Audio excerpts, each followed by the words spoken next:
کوئی لاکھ ہمیں پابند کرے، کوئی لاکھ ہمیں پابند کرے، اسلام کی دعوت زندہ ہے۔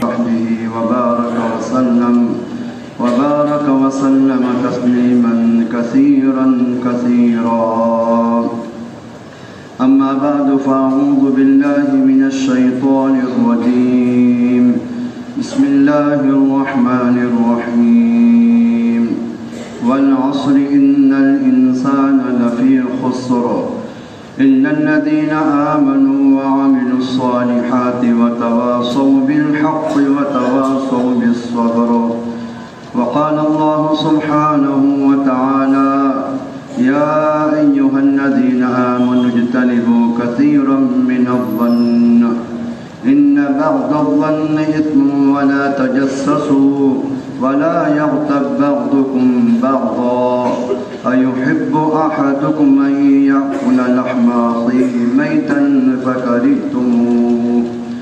وقال الله سبحانه وتعالى والذين جاهدوا فينا لنهدينهم سبلنا وإن الله لمع المحسنين. وقال النبي صلى الله تعالى عليه وسلم إن الله لا ينظر إلى صوركم وأموالكم ولكن ينظر إلى قلوبكم وأعمالكم. وقال النبي صلى الله تعالى عليه وسلم لغدوة أو روحة في سبيل الله خير من الدنيا وما فيها أو كما قال صلى الله تعالى عليه وسلم. انتہائی قابل احترام بزرگ و دوستوں، غیبی نصرتوں کے اسباب سے جاہل ہونا اور ان کو اختیار نہ کرنا سب سے بڑا خسارہ ہے، سب سے بڑی شقاوت ہے۔ توجہ سے بات سننا، غیبی نصرتوں کے اسباب سے جہالت، غیبی نصرتیں کن اسباب پہ نازل ہوتی ہیں اور ان اسباب پہ اختیار نہ کرنا، یہ سب سے بڑا خسارہ ہے اور یہ سب سے بڑی شقاوت ہے۔ کیونکہ اگر مسلمانوں کے ساتھ غیبی نصرت نہیں ہے تو ساری دنیا کے مسلمان مل کر باطل کا بال بیکا نہیں کر سکتے ہیں۔ توجہ سے بات سننا، ساری دنیا کے مسلمان مل جائیں تو باطل کا بال بیکا نہیں کر سکتے۔ اور سب سے بڑی نجات اور سعادت غیبی نصرتوں کے اسباب کو جاننا اور غیبی نصرتوں کے اسباب کو اختیار کرنا ہے۔ یہ سب سے بڑی سعادت کی بات ہے، سب سے بڑی نجات کی بات ہے کہ غیبی نصرتوں کے اسباب یہ ہیں اور ان کو اختیار کیا جائے۔ غیبی نصرتوں کے اسباب کی معرفت اور اس پر استقامت، یہ سب سے بڑی نجات اور سعادت ہے۔ کیونکہ اگر مسلمانوں کے ساتھ غیبی نصرت ہے، اگر مسلمانوں کے ساتھ غیبی نصرت ہے تو ساری دنیا کا باطل مل کر کسی ایک مسلمان کا بال بیکا نہیں کر سکتے۔